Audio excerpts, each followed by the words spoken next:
ও অনেক সময় আমার সান্ত্বনা দেয়, আমি ওরা সান্ত্বনা দিই। ও বলে বাবা মন খারাপ করো না, ইনশাল্লাহ সামনে আমি কয়েকদিনের ভিতরে সুস্থ হয়ে যাবো, ইনশাল্লাহ মাঠে ফিরবো। যে আমার ছেলে একটু আর্মি লাইনে দিবে। আঙ্কেল, আপনাকে তো সবসময় আমরা ইন্টারন্যাশনাল ম্যাচে দেখি, বাংলাদেশের অনেক ম্যাচের জয়ে যেমন তাসকিন ভাই সাক্ষী, আপনিও সেরকম সাক্ষী। আজকে প্রস্তুতি ম্যাচ চলছে শ্রীলঙ্কা সিরিজের জন্য, সেই প্রস্তুতি ম্যাচে আপনাকে দেখলাম, মানে বোলিং দেখতে আসা নাকি সাহস জোগানো, আসলে কি কারণ? অ্যাকচুয়ালি কি সব কিছু মিলিয়ে যে আমার ছেলে যেখানে খেলে সেখানে তো আমি চেষ্টা করি যাওয়ার জন্য, এটাও একটা অংশ হতে পারে। আর আসছি ফ্যামিলি নিয়ে, ঘুরতেও আসছি, এক ডিলে দুই পাখি, ছেলের খেলাও আছে ওটাও দেখে যাই, এই জন্য আসা মেনলি।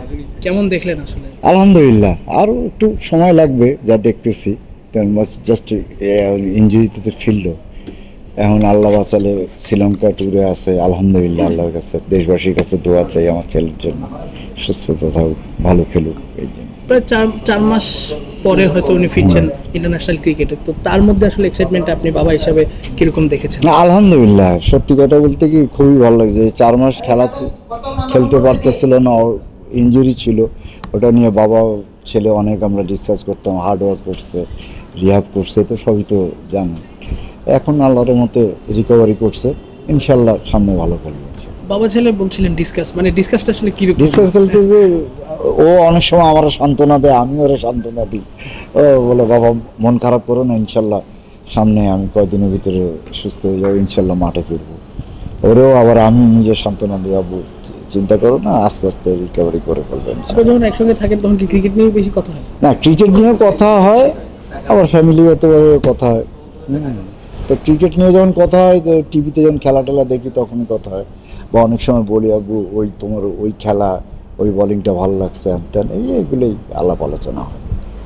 আঙ্কেল, তাসকিন যখন ছোটবেলায় ক্রিকেট খেলতো আপনি আসলে ওই জিনিসটা পছন্দ করতেন না, আর কিছু স্টোরি আমরা শুনতে পেয়েছি যে একবার কাজ শেষ করে আপনি বাসায় ফিরছিলেন, দেখেন তাসকিন নাই, রোদের মধ্যে সে ব্যাট বল নিয়ে ক্রিকেট খেলতে গেছে, আপনি তাকে তার ব্যাট বলও নিয়ে নিয়েছিলেন, ব্যাটটা সম্ভবত ভেঙে দিয়েছিলেন। সো ওই সময় হয়তো আপনি তার গায়ে হাতও তুলেছিলেন, সেই কাহিনীটা যদি একটু বলতেন, এখন যেহেতু তার বিপদে আপনি সবসময় থাকেন। অ্যাকচুয়ালি কি প্রতিটা বাবা মাই চাই যে ছেলে ছোট থাকলে তার পড়াশোনা করুক, মানুষও তো মানুষ হোক। যেমন আমার ছোটোকাল থেকে ইচ্ছা ছিল যে আমার ছেলে একটু আর্মি লাইনে দিবে, আর ওখান থেকে আমার আর তারপর ও মেলায় গেছিলো, বাণিজ্য মেলা হয়তো আমাদের এই চিন্মৈত্রী ওই জায়গায়, ওইখানে যখন ছোটোকালে ও গেছে, সবাই গিয়ে খেলনা খোঁজে, ও নিচে ব্যাট বল, ওই ব্যাট বলই নিয়ে খেলার পরে ছিল। তারপর ওর একটা সমস্যা হয়েছিল, ওই সমস্যার কারণে ডাক্তার মানা করছিল ওর খেলতে, যে রেস্ট নিয়ে আনতেন দিয়ে সেই দেখি, তারপর দিনই দেখি ওর দুপুরবেলা মাঠে খেলতেছে। তা কোন বাবার মাথা ঠিক থাকে? তো এই জন্য ওরে ওই ব্যাট দিয়েই তাকে একটা উদ্যম বাদ্যম হয়েছিল, আর হয়তো বা ওই কারণে আজকে আল্লাহ রহমত করছে। সেই কাহিনীটা যেহেতু জানতে চাইলাম, আর একটা ব্যাপার, এজ লেভেলে যখন প্রথমবারের মতো সুযোগ আসে সিলেটে প্রবারলি খেলা, প্রথম দিন আপনাকে মাঠে পাইনি, তাসকিন ওইভাবে বোলিংও করতে পারেন হয়তো, পরে যখন আপনি গেলেন সেই ম্যাচে 3 উইকেটও পেলো, আপনি সামনে ছিলেন। আসলে শুরু থেকে কি একদম ক্রিকেট যখন শুরু করেছে তখন থেকেই তার ছায়ার সঙ্গে থাকেন? না, ও যখন এজ লেভেল খেলা শুরু করে তখন থেকে ওর সাথে আমি, আমারে যেমন ও যখন ডিসকভারিতে প্র্যাকটিস করতো, তখন আমার কোচ বলছিল যে ও খুব ভালো প্লেয়ার হবে, ন্যাশনাল টিমে খেলবে একদিনকে ইনশাল্লাহ। তাই আমি মনে করলাম যে আমার পকেট খরচ করার জন্য এটা হয়তো বা পলিসি অ্যাপ্লাই করছে। তা আমি আবার বললাম যে ঠিক আছে। তো ওই সময় কলাবাগান মাঠে বুস্ট পাওয়ার কাপ হতো আন্ডার-12-এর, তো ওই খেলায় ও আমার ছেলে খেলতেছিল। তা আমি একদিনকে বললাম যে দেখি কী খেলে, যাই একটু। তা আমি আমার তখন ভ্যাসটা ছিল, ভ্যাসটা নিয়ে গেলাম, গিয়ে রেখে খেলা দেখতেছি। তা ওই টিম 63 না, তাসকিনদের টিম 63 না 73 রানে বুক হয়ে গেছে। তা আমি ওর কোচে বললাম কই কী খবর? তো আমার টাইগার আছে। আমি আল্লাহ জানো কোন টাইগার আছে। তা অনেকক্ষণ পরে আমার ছেলে বোলিং করতেছে, এই যে আমার টাইগার। তো প্রথম বলে ওভার, আমি হয়েছে তোমার আজকে কারবার। তো দ্বিতীয় বলে দিকে ওই যে বাচ্চা ছেলেটা ওইখানেই পড়ে গেছে, আর উঠতে পারেনি। তো এইভাবে করে কয়েকটা ওভার করার 5টা উইকেট পেয়েছিল। ওইটাও আমার দেখা মতো first man of the match হয়েছিল। তা আমি তারপরে ওরে নিয়ে গেছিলাম এলিফেন্ট রোডে স্পোর্টসের দোকানে নিয়ে গিয়ে ওরা সরঞ্জাম কিনে দিলাম। ওখান থেকে মেনলি আমার উৎসাহটা হয়েছে। তারপর থেকে আস্তে আস্তে ওরে গাইড দিতাম আমি, ওই প্র্যাকটিসে গেলে প্র্যাকটিসে যেতাম, মানে আমি যতটুকু চেষ্টা করছি আপ্রাণ চেষ্টা করছি, তা আলহামদুলিল্লাহ আজকে এত দূর। বাবা হিসেবে আসলে কতটুকু প্রাউড ফিল করেন ছেলে তাসকিনের জন্য? আলহামদুলিল্লাহ, আল্লাহর কাছে লাখ লাখ শুকরিয়া যে আমি আজকে অনেকজনে যে আপনারা ছুটে আসছেন আমার কাছে কেন তাসকিনের বাবা বলি, তো তা আলহামদুলিল্লাহ আল্লাহর কাছে লাখ লাখ শুকরিয়া।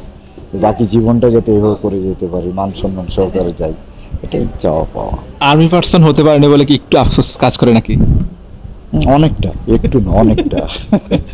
তারপরে আলহামদুলিল্লাহ, ও তো আর্মি পার্সন, আর্মিরা যারা তারা তো দেশের একটা অংশ। আমার ছেলেও তো ন্যাশনাল টিমে দেশের একটা অংশ, খেলতেছে, দেশের প্রতিনিধিত্ব করতেছে, আলহামদুলিল্লাহ, এটা তো খুশি বিষয়। আঙ্কেল, আপনি তো তাসকিন ভাইয়ের বাবা, তো তাসকিন ভাই সন্দেহ হয়? না, মানে আমি বলছি যে তাসকিন ভাই তো বাবা, এখন বাবা হয়েছে, হ্যাঁ। তো এখন তাসফিনের সঙ্গে তাসকিন ভাইয়ের আসলে কেমিস্ট্রিটা কিরকম দেখেন? অ্যাকচুয়ালি কি, ও তো সময় পায় না, সত্যি কথা বলতে। যতটুকু পায় ততটুকু তো বাপ বেটা খুবই আনন্দ ফুর্তি করে, আয়েশ আবদার যা আছে ও বাবার কাছ থেকে সে আসলে কি হতে চায়? Cricketer, allrounder. কার মতো অলরাউন্ডার হতে চায়? ওই ওর কথা হলো অলরাউন্ডার হবো, কারণ কার মতো হবে এটা বলে না। আর ওর প্রিয় প্লেয়ার হলো ওর বাবা, এটাই বলে। আঙ্কেল, এখন বাংলাদেশ টিমের যে পারফরমেন্স, মানে অনেক সমালোচনা, সম্প্রতি আমরা ইউএর সাথে সিরিজ হেরেছি, এরপরে পাকিস্তানের সাথে টি-20তে হেরেছি, তো সেটা নিয়ে অনেক বেশি সমালোচনা। এরকমও শোনা যায় যে ক্রিকেটের ক্রেজটা কমে যাচ্ছে। আপনি যেহেতু খুব ক্লোজলি বাংলাদেশ ক্রিকেটটাকে দেখেন, আপনার কাছে কি মনে হয়? না না না, এটা ভুল কথা।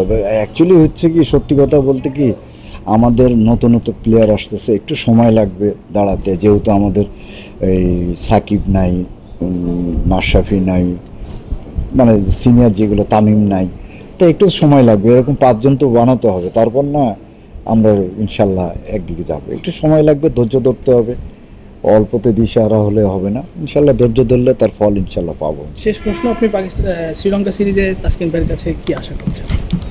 ইনশাল্লাহ ভালো ভালো কিছু আশা করি। দেখতে যাবেন নাকি শ্রীলঙ্কায়? না না না, আমার কাজ আছে, যাওয়া যাবে না। আর দোয়া করি, দেশবাসীর কাছে দোয়া চাই, আমাদের ছেলেগুলোরা ভালো খেলুক এবং ভালো একটা কিছু নিয়ে আসুক, আর যে কষ্টটা পাচ্ছি সেটা যাতে আমরা ভুলে যাই। দোকানও আসলে কি কারণে? অ্যাকচুয়ালি কি, সব কিছু মিলিয়ে যে আমার ছেলে যেখানে খেলে সেখানে তো আমি চেষ্টা করি যাওয়ার জন্য, এটাও একটা অংশ হতে পারে। আর আসছি ফ্যামিলি নিয়ে, ঘুরতেও আসছি, এক ডিলে 2 পাখি, ছেলের খেলাও আছে, ওটাও দেখে যাই, এই জন্য আসা মেনলি। কেমন দেখলেন আসলে? আলহামদুলিল্লাহ, আরও একটু সময় লাগবে যা দেখতেছি, জাস্ট ইঞ্জুরিতে তো ফিরল।